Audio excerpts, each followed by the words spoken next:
everyone, my name is Yakshmi Priya and welcome to my channel. In today's video, I'm going to be painting this wolf in the moonlight using watercolors.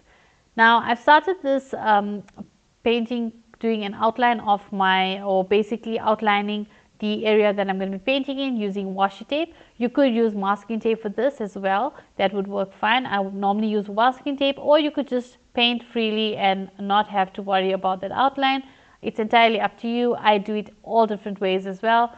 Sometimes I use washi tape, sometimes I don't, and sometimes I use masking tape, and sometimes I don't either. So it's entirely up to you which one you prefer. The masking tape or the washi tape is beneficial so that you can have crisp edges for your painting. It just makes the painting look a bit more neater. So that's the reason why I'm using that. So I'm starting off this painting by just doing a sketch with a water-soluble graphite pencil of all the elements in the painting. That's the moon, the wolf, the cliff, the trees, just so that I have an idea where everything goes. Now, I don't want the harsh graphite lines to show through of a regular graphite pencil as I build up the layers with watercolor, so I'm using a water-soluble graphite pencil. Now, you can see I'm starting off by just adding a base layer for the moon with a diluted gray with a lot of water, that is, just to get a very light gray background or base layer for the moon. Now, remember, for this piece I'm only using three colors. I'm using black, gray, and I'm using white gouache. I did try to use white watercolor, but it's not very opaque, so the white gouache would be better to use.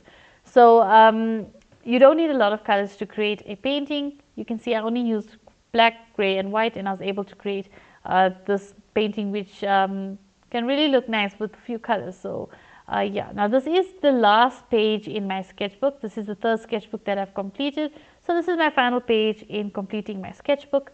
So I'm really excited to show you a tour of the sketchbook in a future video. So look out for that. But what you saw me do now, I was just doing a base layer for the background. I'm using a larger brush with a lot of water because the larger round brush is able to hold a lot more water, and I just want to slowly build up the layers. So I'm adding a lighter, first I started off with a diluted gray, and now I'm starting to add a bit more black, and I'm diluting it further, and I'll be slowly building up the layers and making it darker as I go about this painting. So you can see now I'm starting to add more of the black and less water, but I'm not too worried about the lines of the overlapping strokes of the brush showing, because a lot of that's going to get covered with the layers that I'm going to be adding, as well as with the trees that I'm going to be painting around the wolf. So this is more of a silhouette sort of a painting, because the moon is in the background and the wolf is howling in front on the cliff. So everything is very monotone and very gray and black. So that's the nice thing that I enjoyed about this piece. I didn't have to worry too much about color. I was only using these three colors, and just diluting them with water, I was able to get different tones, so or different values. So definitely you can give this a try. It's definitely going to be helpful for you to see how to really get your values right so that you can create depth in a piece. So now you can see I'm going in with a smaller round brush, and I'm using less water and more black paint just to get the layers of the black fur onto the wolf. Now I am going to be adding more layers. This is just the initial layers, and I am going to be darkening it up some more. But you will notice that I am retaining I will be retaining some of those lighter areas just to show a bit more structure for the body and the fur, as well as for the rock as well, or the cliff as well. I'm going to be doing the same thing there. So now I'm just adding the base layer for the cliff, not paying too much attention to the brush strokes. I am going to be adding more layers and more details to it, so I'm not too worried about the brush strokes looking odd. But as you can see, I am now back to the wolf. I'm moving back and forth just so that I can slowly build up the entire piece. You could do one section at a time if you'd prefer, like maybe only do the wolf and then maybe do the cliff that he's on, but I prefer to work a little bit everywhere, and as I work through the piece I can see what needs a bit more additions to it as I'm working through the piece. So now you can see I'm starting to work on the cliff that he's standing on. Now remember, it is in front of the moon, so this side of that we are seeing of the cliff will be in shadow, so it's going to be much darker. which I am going to come through just now and work on. Now there you saw I started the tree. I wasn't happy with how it was looking. I just took a wet brush, put water over and dabbed it off with a paper towel and redid the tree. So you don't have to always think that you ruin the piece. With watercolors, if you just wet it again and you reactivate it, wipe it off with a paper towel and you can repaint over that area. I'm using a hair dryer in between layers just so that I can speed up drying time and I can constantly be working on the piece. Now I am starting to add the other trees, and I'm not too worried about them being a bit more diluted. You can see they're a bit more lighter. I am going to be building up the layers. You can see now I'm starting to add those leaves, and I'm letting them overlap over the moon. That's just to create more depth in the piece and also to really bring out the areas that you can see I'm starting to darken up those leaves.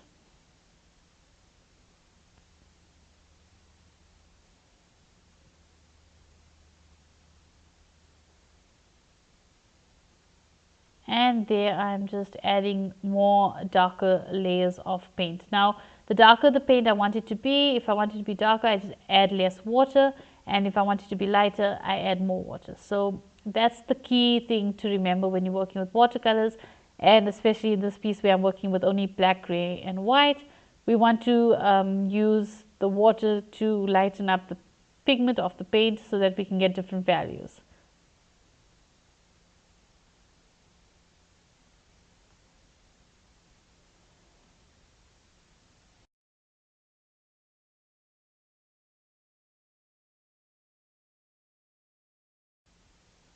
So you can see I'm darkening up the other tree as well, just really adding those dark shadows. I also added for the trees on the left, you can see I did add a little bit of the background. I kept it lighter gray just to add the background and give it more depth for the trees that are further in the distance. Now I'm just adding the gray spots or shadow areas on the moon, and I am working wet in wet so that I can get some of that blending as well as some of the outlines or little texture but to the moon. And I'm drying it with my hair dryer in between and then working on the next layer.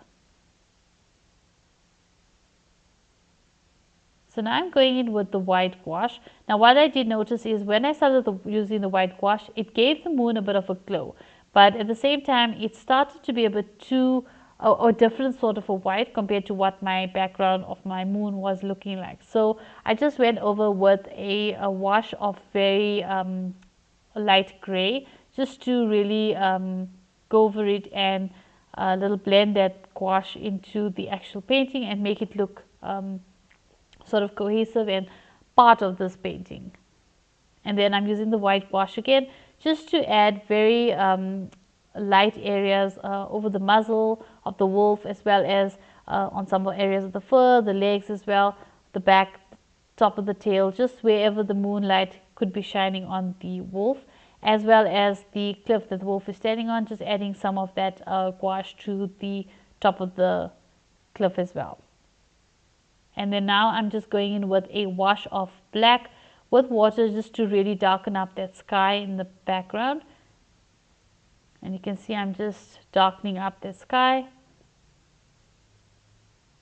And you can see I'm really adding a lot of layers to the sky as well as to the moon, because I want some of those really dark areas to show, but I want the moon to be bright. So I am darkening the sky a lot, but I am retaining the area around the moon where the glow of the moon is, because that area of the sky is lighter than the further areas further away from the moon.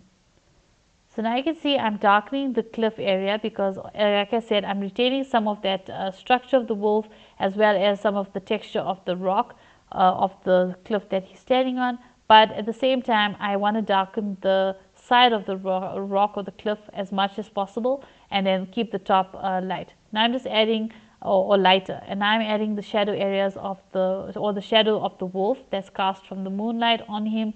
It's cast onto the rock, so I'm just adding that to the top of that cliff. And then I'm just making sure that I dry it up really well, and then I'm just adding another layer of black just to really darken up that sky. because I really want the moon to pop and to be visible against the night sky. So I just went ahead and added a bit more black to the background or to the sky. So now I'm removing the washi tape. Now it's very important to remember that when you're removing washi tape or masking tape, always pull it away from the painting as you're removing it, and remove it very slowly so that you don't rip the paper. If you see that it is sticking, masking tape or even the washi tape, but if you see that it's sticking onto your paper, use a hairdryer, heat up the tape and then pull it away from the painting, and it should remove it.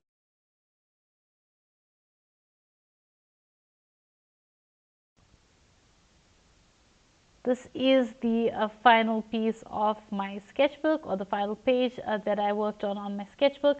I'm really excited to show you the completed sketchbook and a tour of the sketchbook in an upcoming video. So just a reminder to stay tuned for that, and I will be having that video soon available on my channel for you to see. But for now, I think that's it for this video. Thank you so much for watching. I hope you've enjoyed it. If you have, don't forget to like and share. Feel free to comment below, and don't forget to subscribe. Till the next one, bye.